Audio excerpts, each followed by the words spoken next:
Hi, everyone. This is Kristen Hansen at Blue Sky Waukesha. Thank you for coming tonight. We are going to be talking to the two of the three candidates for State Superintendent of Public Instruction. The third candidate did not reply to our emails, but we do have the incumbent superintendent, Dr. Jill Underly is with us, and Jeffrey Wright is with us. We're going to ask them both to tell us about themselves for about 10 minutes. And then we will ask the same questions of both candidates. So Jill, please tell us what you would like us to know about you and your candidacy. Okay, well, thank you so much, Kristen. Greetings, everybody. Good evening. It's really glad to be here with you all. So I'll tell you a little bit about myself. Just quickly, I'm the incumbent state superintendent. I'm a lifelong educator, advocate for public schools, and champion of kids. And I'm just really looking forward to this conversation. So I'll give you a little bit more about what I've been telling other people that I've been meeting with. And it's really about this election coming up is about more than votes. It's about our values. It's going to be the first statewide election in the post November 2024 environment. So a lot of states and national groups are going to be looking at Wisconsin to see what we do when it comes to who we elect for state superintendent and Supreme Court. It's also about the type of future we want for our kids in our schools and our communities. Public education is the cornerstone of our democracy. It's the bedrock of opportunity, as you've heard me say before. And it's also the pride of hundreds of Wisconsin communities. And it's the heart of our shared future. But as I alluded to before, everything's now on the line. I ran for state superintendent in 2021. It was during COVID. I was a COVID superintendent because I believe in our public schools. And when I was teaching, and when I was a principal, and when I was a superintendent, and then ultimately when I became a parent, I realized that in Wisconsin, we have incredible public schools, but we also have incredible inequity in our schools. It's not just in our funding or in our facilities, but it's in our support. And it does matter where you live and then what type of education you'll have and what opportunities your school will provide. And I wanted to change that. And it's even more relevant today as we see the NAEP results released. Wisconsin academic achievement is holding steady. We've outperformed the state in other areas. We outperformed other states in ELA and math, especially 8th grade math, but we have this black-white achievement gap that has been persistent. It predated me. Yeah, Mama's gonna be right back, okay? And it predated me, but it's something that we can address. Oh, sorry, Jill, unmute yourself. It's okay. It's a moral imperative that we address it. And since 2011, and even more since COVID, we have to stand up for public schools.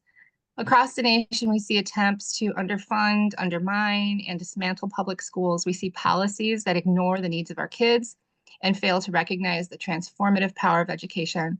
But we see something else, us, a coalition of parents, educators, advocates, and voters who are united, determined, and ready to fight for what matters most. And what are we fighting for? We're fighting for fully funded public schools where every child, no matter their zip code, has access to a world-class education. We're fighting for our teachers who deserve respect, support, and competitive pay. We're fighting for our kids who deserve mental health resources, safe schools, and opportunities to thrive. And I'm running against two others who don't necessarily share our values for public education.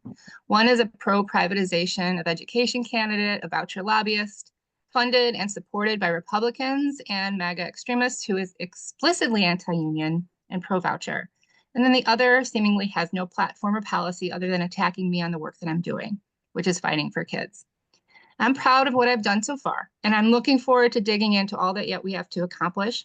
But I will always stand tall on my record and defend the choices that we've made to build a stronger public education system for our kids, our families, and our communities. I've been very clear about the level of funding that our schools need.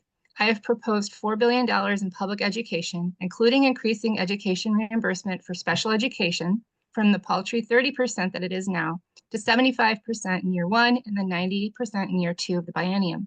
Because our schools need spendable revenue to provide support and services to kids, and they shouldn't have to fund their operations on referendum.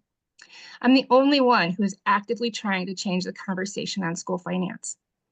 Look, I recognize that we're not going to get everything that we ask for, but if we ask for more, we'll get more. And if we ask for less and are negotiating against ourselves, we're not going to get it. And to be clear, neither of my opponents are arguing for more money for public schools. I have been very clear about the need to support all children, especially LGBTQ kids. There are many conservative school board members in Wisconsin and many superintendents who are running scared because supporting all kids is political. But the right has no qualms about attacking kids and using them as political pawns. I have publicly decried gun violence and stood up for school safety, including a multi-pronged plan with resources for schools to implement anti-violence plans and fund and staff mental health programs. I've called for funding universal school breakfast and lunch so every child in Wisconsin is fed. And I was the first and only statewide elected official who stood up when the circuit court decided to strike down at.and to applaud the decision. I am proud to have the endorsement of the Democratic Party of Wisconsin and AFT Wisconsin and many legislators up and down and across the state. I campaigned for candidates this past fall selfishly because I wanted allies in the legislature who will help schools. And further, I had the support and the endorsement of the mayors of the major Wisconsin cities. I had the support of Congressman Pocan and Congresswoman Moore. And it's because I have a proven public track record of getting things done with the best interest of the success of our kids at heart. I look forward to the discussions that we'll have with our parents and our students and communities, education professionals and stakeholders in the days and the years to come, where we can share great ideas to help our kids compete in a global economy. And under my tenure as state superintendent, we brought Wisconsin schools from 13th in the nation to 6th, according to U.S. News and World Report. And I won't stop until we're number 1. We also have the highest graduation rate in Wisconsin history, and we're in the top 3 in the nation for graduation rate. And yes, it's the programs that we're implementing at the state, investing in mental health, career and tech ed, and the credit ultimately goes to the school districts who are implementing these as well. But it's our leadership that is bringing in grant money to help support these programs. So if Donald Trump and his cronies have their way, they'll destroy public education, and states will be left to pick up the pieces and ensure our children aren't irreversibly harmed by this agenda. So I ask you, do you want someone who has proven time and time again that she will tirelessly stand up and fight for what's best for our kids? Or do you want to leave that up to the state GOP and chance? The spring is incredibly important.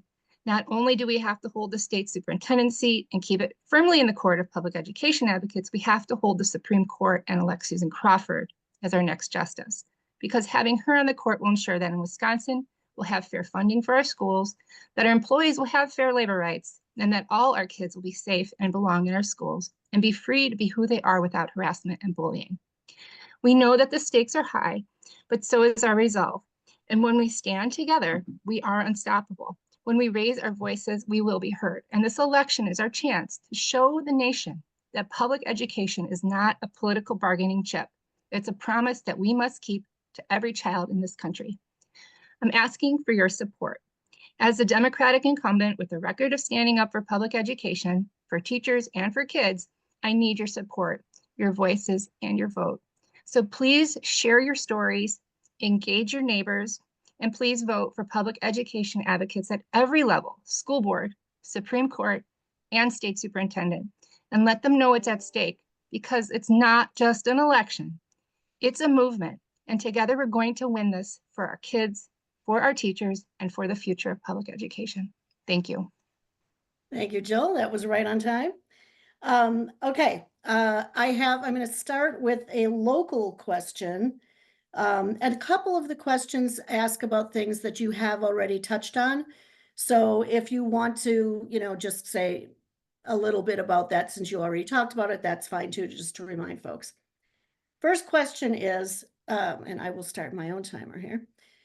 There are 19 school districts in Waukesha County alone. Some of them only have one school in the school district. My question is, wouldn't it be more efficient and maybe save money if some of those districts combined? That's an interesting question. I always like Waukesha County because it has such a variety, right? You've got really large populated schools, and then you've got very tiny. And to be honest, we've been having this conversation but it's not something where I feel like it needs to come from the DPI. Okay. We have the same population of kids that Minnesota has, like almost to the, almost to the button, really. But Minnesota has 100 fewer school districts. And ours is, when you think about the burden that has, like the more buildings you have or more school districts you have, of course, you've got more administrators, you've got more boilers, more kitchens, like more buses, all these things. So yes, it would be probably more efficient, but I don't feel that that should come from me at the DPI. I think it needs to probably come from a study, but it also needs to start locally, the local community. And some communities do have this. We do have, like recently, in the past 10 years, we've had some consolidations. And that's, again, it originates locally, but yeah, you do have to think about the savings. And it's when we are funding our schools on referendum and the state isn't providing the resources that our schools need to thrive, I think those conversations probably should be happening. Second question is, and you did touch a little bit on supporting students in particular who are under attack right now. Certainly we've seen, scary things happen with Title IX, not sure how we're going to handle that. LGBTQ kids definitely under attack. Trans kids are apparently being completely erased by the federal government. I don't know how that's nonsense is going to happen. And then certainly today, literally today, we have to support families who might include undocumented people who, are afraid to maybe even send their kids to school. So the question is, first of all, how would you support families that include undocumented people? And what do you tell teachers and principals to do if ICE shows up at school? Or in the case of Title IX, how are you going to handle those new directives? Yeah, so, and this is just so timely, Kristen, and thanks for the question. So it's very scary right now. And I mean, schools are supposed to be safe havens for all kids. Schools are legally required to provide every kid with an education. We don't check, the gender, right? We don't check their immigration status. With regards to ICE, I mean, what we're saying that is ICE must have a legal reason to be in the school and they must have court documents. We will comply with the law, but the federal government must also follow the law. We've asked schools to make plans, not just for when ICE shows up, but for what happens if a child goes home and there's nobody at home for them. And then also what happens the day after in the school and how do you manage that trauma? So last Friday, the 24th, we released guidance to schools. It is on our website, so anybody can access it. And if you look for it, it's just, we do a district administrator newsletter, and we put in there and we said, look, you still have constitutional rights. Kids still have constitutional rights. And here are some guidelines to help you make your plans. Gender is another one too. We're working on that also. The focus for me, again, is just always on creating safe, welcoming environments where every child feels valued and respected. And at DPI, we trust our schools and our educators to work closely with families and communities to address these conversations thoughtfully and respectfully, and in a way that supports the well-being of all students. Ultimately, our goal is to ensure every child can thrive academically, socially, and emotionally in a space where they feel that they belong. And belonging is really critical. When you look at academic achievement, kids need to feel safe in their school. They need to belong. They need to be accepted. And that's something that we've been promoting along with mental health and ensuring that all kids belong. We look at the youth risk behavior survey data, and that's what's guiding our messaging and belonging for all kids. All right, I want to get this question in because we're halfway through, and this one was submitted by a member. Over the last 10 years, a series of state legislation and policies have attacked teachers' professionalism by diminishing their influence and excluding their voices. The most recent being Act 20 literacy legislation. There's a document critical a documented critical teacher shortage in Wisconsin, and loss of teacher autonomy is one of the researched factors contributing to that, the inability to attract and retain teachers. Do you support teachers as professionals having a significant voice in state and local policies that affect them, their students, and education? And if so, what would that support look like? Yeah, thank you so much for this question, to whoever submitted it. So what they're referencing, I believe, is not just Act 10, but also they're referencing the report that we published at DPI last year, that talked about the fact that after 6 years, 40% of teachers have left. What we don't talk about publicly, but it's in the report, that is we graduate enough teachers from our programs, they're just not going into teaching. Or teaching in Wisconsin, I should say. A lot of them are leaving for other states because they pay more in other states, primarily Minnesota and Illinois. And so as I was just alluding to there, a big piece of why they leave or don't go into teaching is pay. I mean, we have to get school districts the financial resources that they need and the flexibility to use it for things like educator salaries. And so that's why I've proposed this budget of $4 billion, because school districts shouldn't have to fund salaries and raises on referendum. We're not getting the inflationary increases from the state government. And so school districts are doing what they can to keep teachers. Our teachers are earning about 20% less than they did in 2011 real dollars. And that has had a real impact. So I've proposed this big investment in public education, the biggest that the state has ever seen, so we can support both our kids and the dedicated teachers with the resources that they need to be successful. I do support teacher voice. We incorporate teacher voice in literally everything we do at the agency. We have a Teacher of the Year Council. We also have won grants from the Department of Education, the U.S. Department of Ed, to invest in educator retention. We created a special education teacher retention program. I'm trying to think what the official name is. It's a network, but it's all new special education teachers. It's a cohort, and we provide the mentors. And so it's like community that gives them the ability to feel supported. And because in a lot of school districts, they don't have departments. 60% of Wisconsin school districts are considered rural, and so it's difficult. One other piece of this is that with Act 10, I was the only statewide official who came out when the Dane County judge struck it down in July and applauded the decision. And I truly believe that the deprofessionalization of our teachers that came after Act 10 has contributed to this workforce crisis. We need to have teacher voice back in to decision making. We need to raise teacher pay, and school districts need to have the spendable revenue so that they could invest in teacher professional development. One last thing, we've also supported teacher apprenticeships. That's through a partnership with the Department of Workforce Development. And we've also supported Educators Rising, which is a grow your own program or career and technical service organization for high school kids.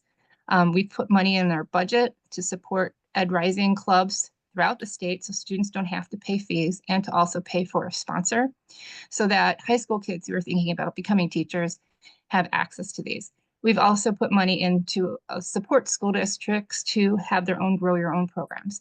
The school district that I was in, we had a grow your own program where we invested in individuals who worked in the school but weren't teachers so that they can finish their teaching degree or go back and get additional certification to teach what they wanted to.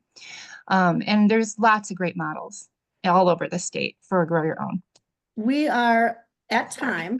You already, in your preamble, you answered the question about reading scores, and I wanted to know how Wisconsin compares nationally. So you answered that already.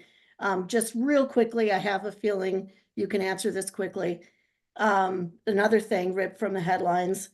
Please, what do you think about the GOP proposals to solve school shootings by arming teachers, one, and to force public schools to display "In God We Trust" signs in the classrooms. So the second one is, I believe in a strong separation of church and state. I'll just leave that there. The first one was, I don't believe having more guns is going to solve our gun problem or make schools safer. I agree. I did not think that was going to be a hard question, Yeah, but I did. bad idea. Because one of our own aldermen, or not aldermen, representatives from Waukesha is the one who thought that was a great idea. I have a school board member who proposed that resolution every year at the WASB convention. So proud moment for me too. All right. Thank you very much. You can stick around if you want, or you can go kiss your kids or whatever you want to do tonight. I will likely do the latter. So thank you very much. We will be in touch as the next couple of months go on here. All right. Appreciate everything. Thanks all for being on tonight. Good night. Bye. All right. Now let's, now in my screen, Jeff, start talking, Jeffrey. If you can hear me, there we go. Now you're good. Okay. Thank you, Kristen. All right. So 10 minutes. Tell us about yourself and why you would be a good superintendent of public instruction for Wisconsin. Well, thank you for the invitation. I also appreciate Dr. Underly sharing with us this evening too. It's good to be on the same screen with her and with all of you to talk about why I would like to be our 29th state superintendent and take my work as a superintendent, a principal, and a teacher, and a kid of 2 teachers in Stevens Point into Madison to fight for our schools. As you heard, I'm Jeff Wright. I'm currently the superintendent in the Sauk Prairie School District. It's a district just northwest of Madison, where the Wisconsin Rural Schools Alliance named me the Administrator of the Year this year. I've enjoyed the 13 years that I've had in Sauk Prairie, but you can't fully understand my story if you also don't hear that I came back to Wisconsin after spending 9 years as a high school principal on the south side of Chicago. And it was a transformative, amazing experience. I got to be the principal at Chicago's King High School. And once we were able to create a sense of stability in that environment, I was able to invite Bernice King, who is the youngest daughter of Dr. King and Coretta Scott King. Dr. King's lawyer and speechwriter visited our school, and just what an incredible experience it was for me to lead a high school on Chicago's south side. Prior to that, I was a teacher of high school social studies, mainly US history and American government. And I think that something that I want to make sure that I get a chance to share with people across the state is how lucky I have been to have had that diversity of experience in education, working in one of the largest school systems in the country, but also now serving a district that straddles the urban-rural divide of Dane County and Sauk and Columbia counties. I think that that's experience that's going to be very important at the Department of Public Instruction as we try to meet incredibly diverse needs of our kids.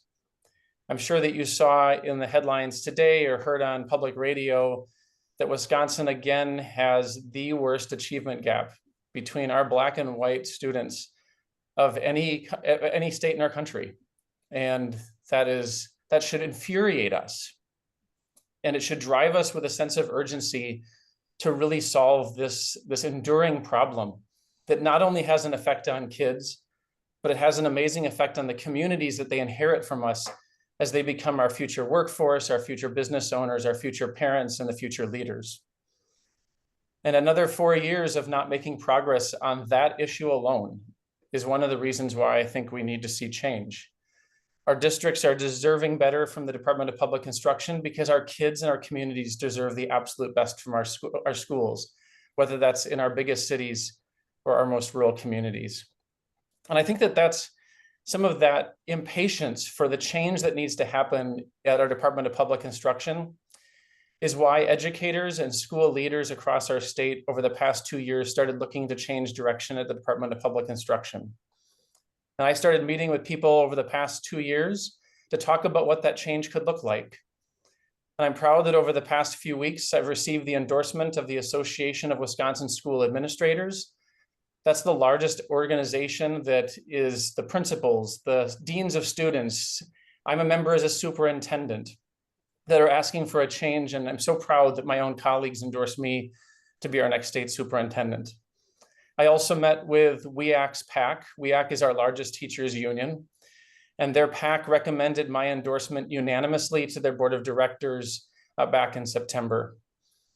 And so this is an unusual race because there is a candidate that was endorsed by the administrative committee of the Democratic Party.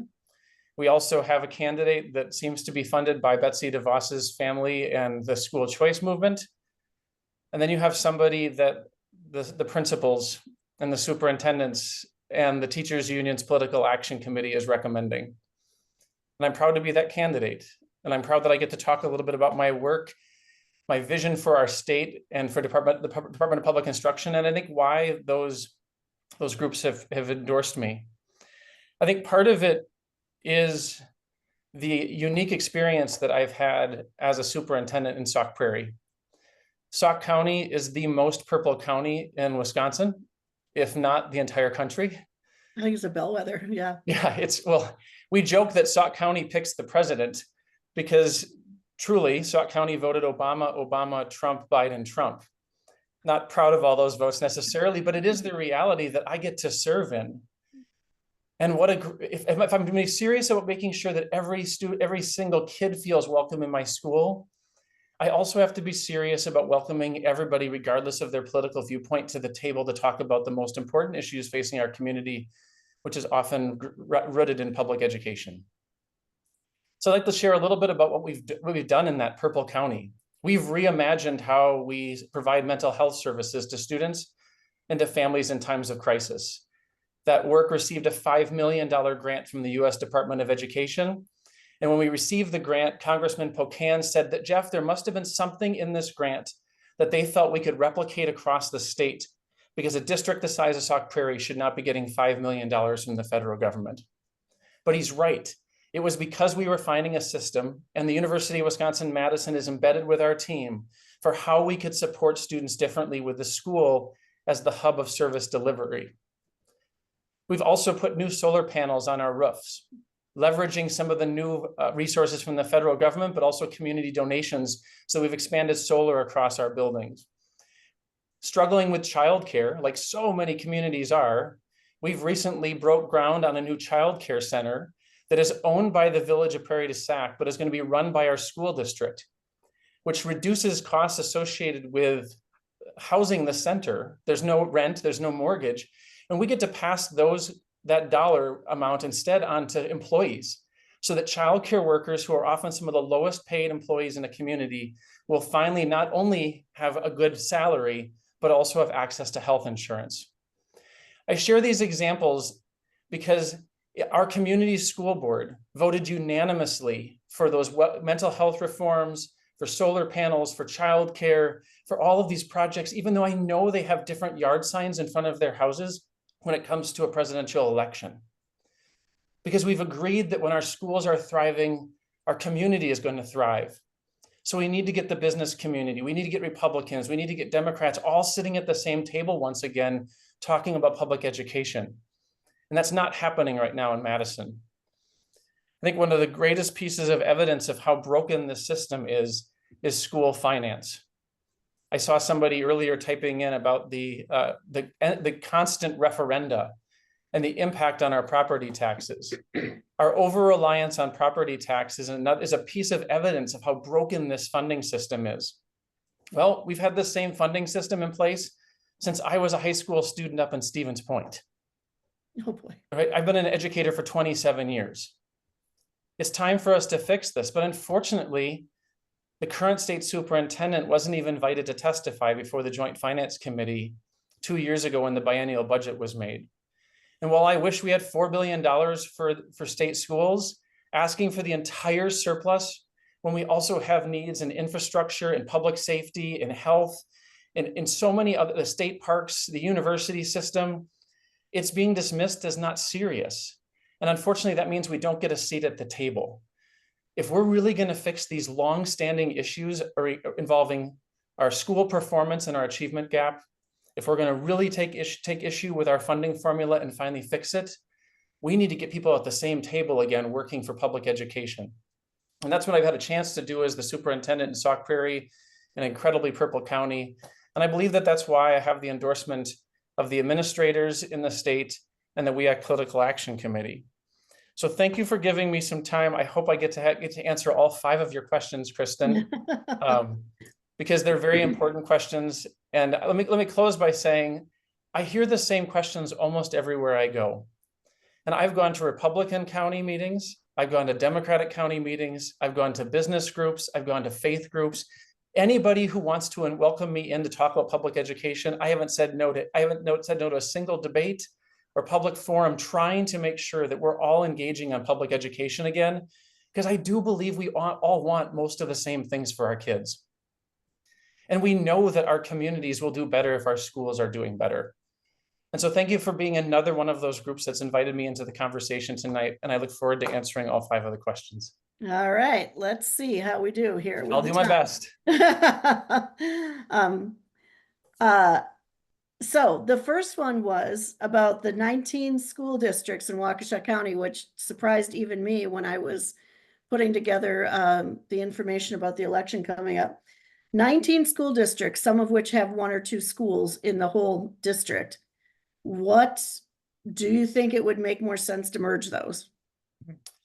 Well, I do think that should be a local decision, because school pride runs deep in our communities, whether our school has 400 kids or it has 40,000 students in the district.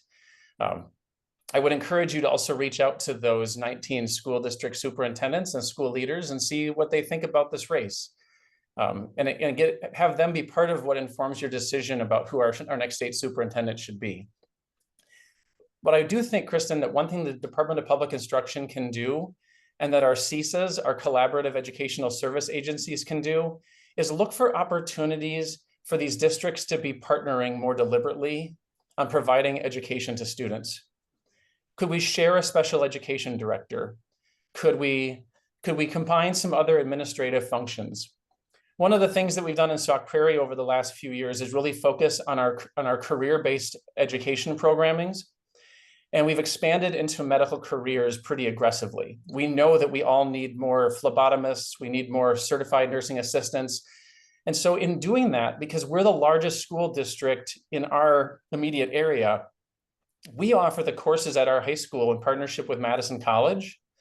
But we have students from Wisconsin Heights, from Lodi, from River Valley, from these other school districts that are too small to offer something as diverse as we can offer.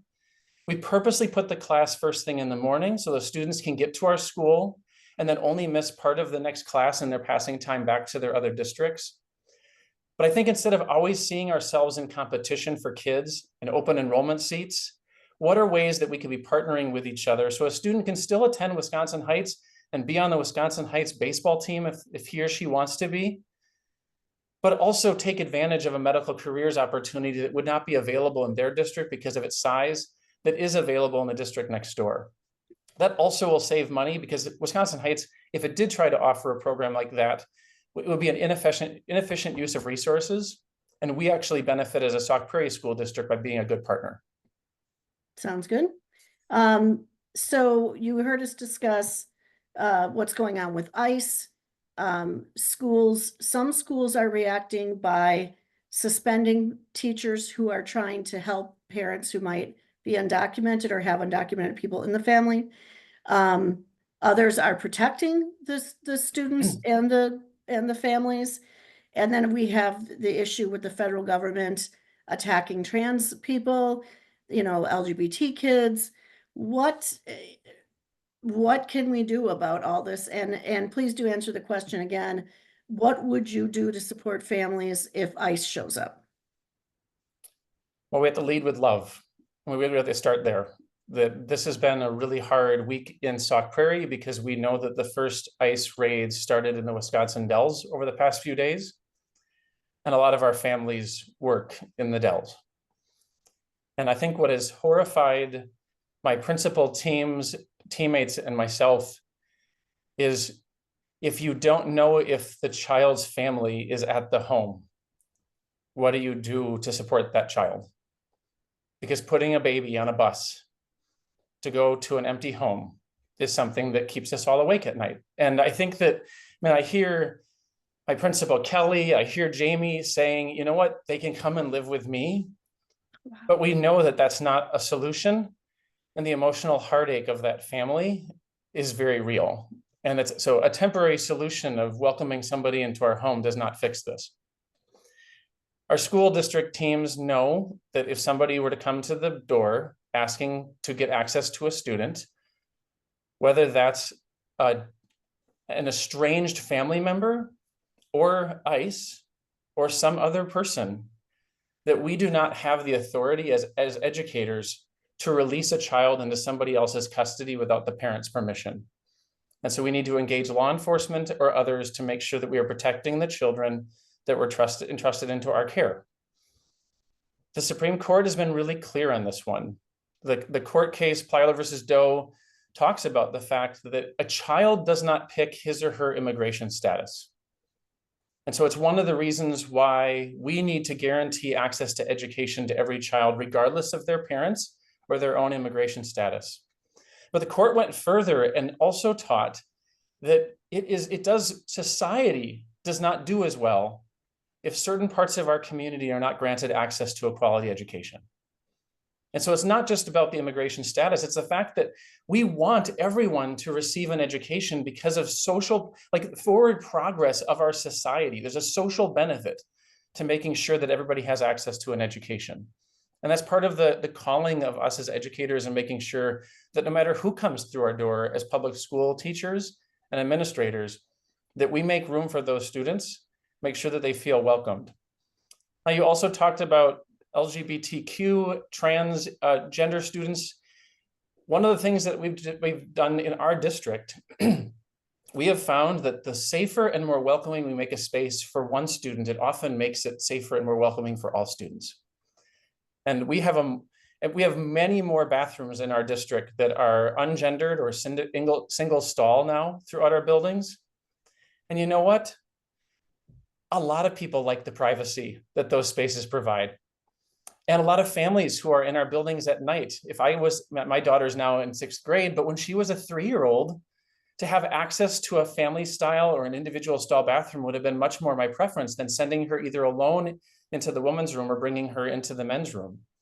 And so there are times when we do something to make one group feel safer, we actually make the whole building feel better and feel safer for all of our kids.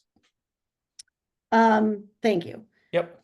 I do want to skip down to the kind of big question to make sure we have time for that, which is, again, after teachers' professionalism and the way that they've been treated has diminished since Act 10, we know all of this. And we're having trouble attracting teachers and getting them to stay. I think we can agree that money is part of that. But the key part of the question from the member was, do you support teachers as professionals having a significant voice in state and local policies that affect them, their students, and education in Wisconsin? What would that look like beyond generalities? Well, this is where I believe that the WEAC Political Action Committee would not endorse me if it felt that I was not listening to educators. And I know that they did their homework by calling the educators in my district to ask about their experience. If I could share something that I'm very proud of, we have 4 elementary schools in Sauk Prairie. Every single teacher who was teaching at the end of last school year was still teaching in our district at the start of this school year. Not a single retirement, not a single resignation, not a single move to another district. Now, that may never happen again in my career to have 100% retention across 4 schools like that. But I'll tell you, I'm so proud of it, because that means that teachers know that their craft, their art is valued, that their voice is heard, that their community supports the work that they're doing, that they love their kids, that they feel that there's efficacy to their work because they see the result of collaboration and the progress we're making as a district. We've really focused a lot on student growth and how do we measure student growth year to year to make sure that every kid is growing at least a year for being in school. And watching our growth metrics change over the last few years, I think part of the reason they're staying is because they're so proud of the results that we're getting right now and how much more our kids are growing. and that they're part of the effort and part of the team to make that happen. But they're also in a district that values their work, that makes sure they have access to good benefits. We are one of the only districts in our region that still offers post-employment health insurance benefits for those who give most of their career, if not their whole career, to the Sauk Prairie School District.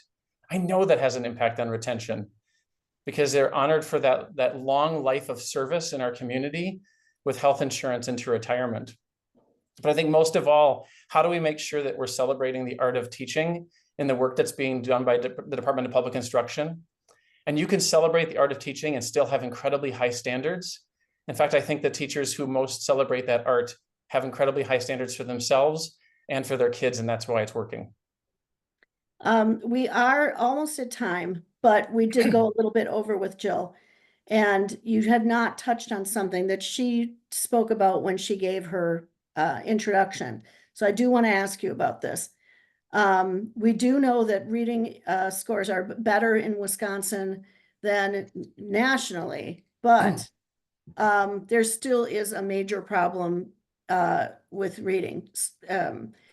And people keep making up new ways to teach kids to read. So in a minute or so, this is going to be a tough one. Why can't these kids read, Jeff? I do think that we have used at times systems that have been proven not to work.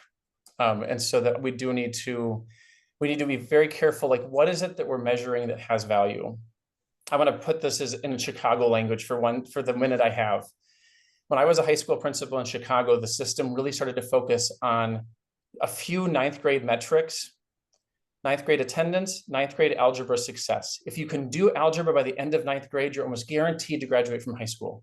If you have good attendance as a ninth grader, you're almost guaranteed to graduate from high school.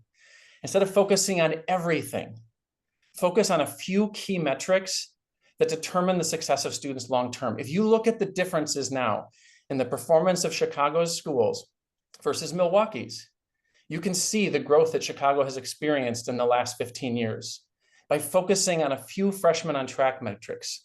I think we need to do the same thing with reading. Where are some key moments in a child's reading development that we really need to focus on and make sure they're getting the right levels of supports? Because we know that if a student can read by third grade, they get access to the entire curriculum that follows. Because from then on, they're reading to learn. But what are those key things that we need to put in place in those early years to make sure that kids are on track for that third grade target? We can't do everything all at once. Sometimes we have to break our work down into 100-day or 3 to 6 month pieces. What is the progress we need to make today to make sure that our kids are more likely to have that success long-term? And hopefully, if 4 years from now, I get to be on the same Zoom call asking for a re-election, we can finally talk about some significant gains that we've made in closing that achievement gap that we've been talking about my entire adult life, but Wisconsin still hasn't fixed. We need to hold me to that, but we also need to hold current leadership to that because we owe it to our kids. Thank you very much. Thank you for being here. Of course. Good luck, and we will be in touch. Thanks, everyone.